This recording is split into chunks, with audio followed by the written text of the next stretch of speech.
RIMS 2 को लेकर BJP और कांग्रेस आमने सामने है। हम आपको बता दें कि रिम्स 2 हेमंत सरकार नगरी में बनवाना चाह रही है और लोग उसका विरोध कर रहे हैं, किसान विरोध कर रहे हैं और उन किसानों के समर्थन में बीजेपी और बाबूलाल मरांडी खड़े हैं। बाबूलाल मरांडी का कहना है कि जब संयुक्त विहार था उस वक्त 1956-57 में ही तत्कालीन सीएम ने बीएयू को ये जमीन दी जा रही थी, लेकिन उन्होंने मना कर दिया था और उसी वक्त ये जमीन छोड़ दी गई थी और वो किसानों के लिए वो जमीन है। लेकिन अब इसी पर बाबूलाल मरांडी के बयान को लेकर कांग्रेस के पूर्व प्रदेश अध्यक्ष राजेश ठाकुर ने हल्ला बोला है। यानी कहीं न कहीं देखिए, एक तरफ इरफान अंसारी लगातार ये बात कह रहे हैं कि रिम्स 2 वहीं बनेगा, स्वास्थ्य सुविधाएं राज्य की जरूरत है, लेकिन स्वास्थ्य सुविधाएं देखिए झारखंड की लाचार हैं, बदतर हैं, लेकिन इसके बावजूद ये कहा जा रहा है कि रिम्स 2 बन जाएगा तो हालात सुधर जाएंगे। लेकिन बाबूलाल मरांडी सीधे सीधे कह रहे हैं कि ये जमीन किसानों को दी गई है।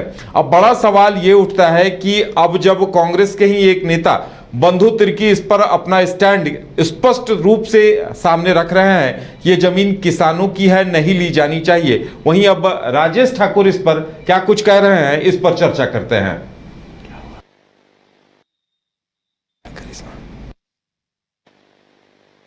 इस वक्त ज्यादा जानकारी के लिए करिश्मा हमारे साथ जुड़ी हुई हैं। करिश्मा, देखिए यहां एक बड़ा मुद्दा ये उठता है कि राजेश ठाकुर इस पर क्या कुछ कह रहे हैं। बाबूलाल जो ये कह रहे हैं कि 1956-57 में संयुक्त बिहार ने ही इसे किसानों के हवाले कर दिया था।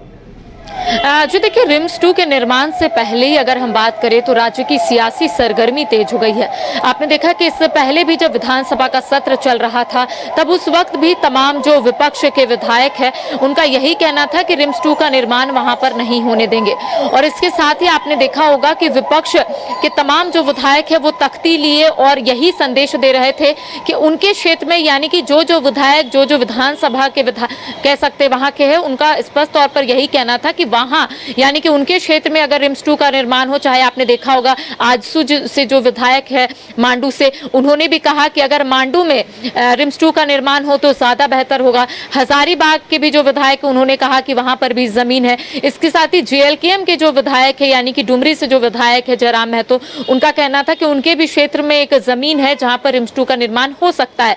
तो देखिए, उस समय से भी लगातार कह सकते हैं जो सियासत है वो इसको लेकर खूब हो रही थी। अब एक बार फिर से रिम्स 2 के निर्माण को लेकर कल जिस तरीके से भारतीय जनता पार्टी के तमाम जो लोग हैं, यानी कि पूरे राज्य भर में एक आक्रोशित रैली जो है वो निकाली गई। तमाम जो बीजेपी के विधायक है, चाहे नेता प्रतिपक्ष बाबूलाल मरांडी की बात कर लेंगे, वो भी लगातार यही संदेश दे रहे थे और उनका कहना था कि रैयतों की जमीन जो है वो सरकार छीन रही है, जिस वजह से लगातार बीजेपी जो है, उनका यही कहना है कि बीजेपी अपनी आवाज तब तक बुलंद करेगी जब तक रैयतों की जमीन उन्हें वापस नहीं मिल जाती है। और आज इस तरीके से हमने कांग्रेस के पूर्व प्रदेश अध्यक्ष राजेश ठाकुर से बातचीत की कि बाबूलाल मरांडी ने स्पष्ट तौर पे कहा है कि आदिवासियों के हित में ये सरकार नहीं सोचती है, सिर्फ सरकार ये बोलती है कि सरकार आदिवासियों की हितैषी है, लेकिन सरकार बिल्कुल विपरीत कार्य कर रही है। तो ऐसे में राजेश ठाकुर ने स्पष्ट तौर पर यही कहा है कि वो दिन भी लोग नहीं भूल सकता है जब दीपक प्रकाश विधानसभा के मैदान के सामने हल जोतते थे और उनका साथ खुद बाबूलाल मरांडी देते थे, यानी कि बाबूलाल मरांडी उस वक्त लोगों को बरगलाने का काम करते थे।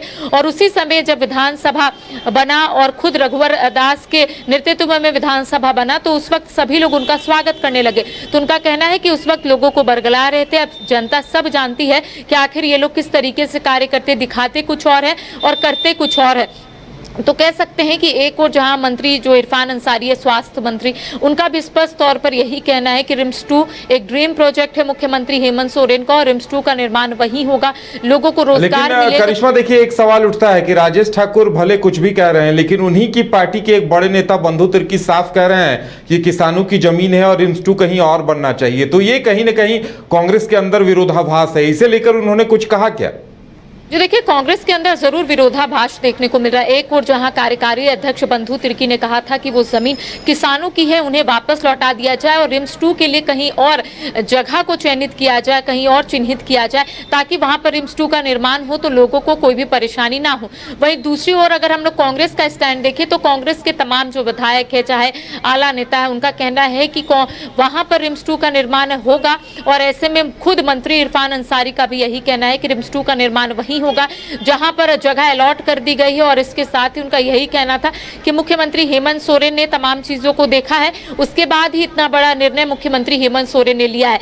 साथ ही उनका यही कहना था, जो कारण उन्होंने बताया इरफान अंसारी ने, उनका यही कहना था कि रिम्स जो अभी वर्तमान में चल रहा है वहां पर लोगों को बेड्स नहीं मिल रहे हैं, वेंटिलेटर की सुविधा नहीं मिल पा रही है, क्योंकि बिल्डिंग काफी छोटा है और लोगों को वहां पर कह सकते हैं कि अगर काफी संख्या में लोग आ जाते हैं तो लोगों का जो इलाज है वो फर्श में होता है। तो इन तमाम चीजों को देखने के बाद रिम्स 2 के निर्माण को लेकर हम लोगों ने एक कदम आगे बढ़ाया, लेकिन बीजेपी नहीं चाहती है कि राज्य का विकास हो, बीजेपी नहीं चाहती है कि रिम्स 2 का निर्माण हो, ऐसा इरफान अंसारी आरोप लगा रहे हैं। हालांकि देखिए, अब रिम्स 2 को लेकर जो सियासत है वो देखने को मिल रही है। एक और जहां कांग्रेस के पूर्व प्रदेश अध्यक्ष का कहना है कि किस तरीके से वहां पर रिम्स बनेगा, माफ कीजिएगा, कैसे वहां पर रिम्स नहीं बनता है वो भी हम लोग देख लेंगे, क्योंकि ये विकास का कार्य जो है वो बीजेपी कहीं ना कहीं रोकना चाहती है। तो अब देखिए, बीजेपी के तमाम जो विधायक है, चाहे हम बात कर लेंगे बीजेपी के जो प्रदेश अध्यक्ष बाबूलाल मरांडी, उनका कहना है कि रैयतों की जमीन जो है वो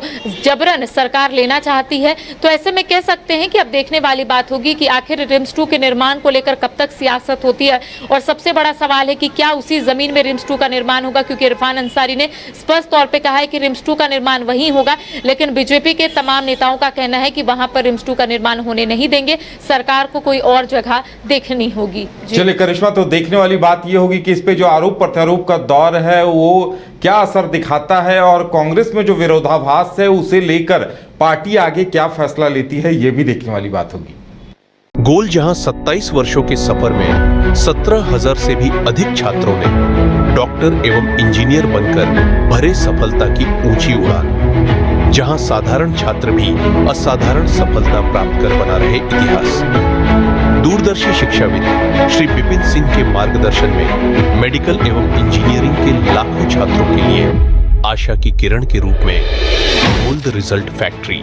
घर रहने का मकान भर नहीं, ये खुशियों की तिजोरी है। दरवाजे पर दस्तक देता पड़ोस, खिड़कियों से उमड़ आता आसमां, तारों में उलझी ऐसी ना जाने कितनी दास्तां। कहती हैं चले डायमंड सिटी, एक सफर हम सफर के साथ अपने घर तक। Diamond city, life long bonding, 500 से ज्यादा खुशहाल डायमंड परिवार। जल्दी करें, सिर्फ 200 फ्लैट बाकी, आज ही बुक करें अपना आशियाना। शहर की भीड़ से बोर हो गए हो? तो चलिए आज नए वाइब में आपको लेके चलते हैं, जिसका नाम है वैदिक विलेज। एम्स पटना से 10 मिनट की दूरी पर नौबतपुर में स्थित ये सोसाइटी सिर्फ आपके लिए है। यहाँ पे मेन रोड 30 फीट की है, रिंग रोड 24 फीट की है और ब्रांच रोड 20 फीट की है। यहाँ मिलेगा आपको स्विमिंग पूल, जॉगिंग ट्रैक, मंदिर और 24/7 सिक्योरिटी कैमरा जैसी बेसिक एमिनिटीज। शांति और सुकून से भरा प्लॉट चाहिए तो सोचना बंद करो, अभी कॉल करो नीचे दिए हुए नंबर पे।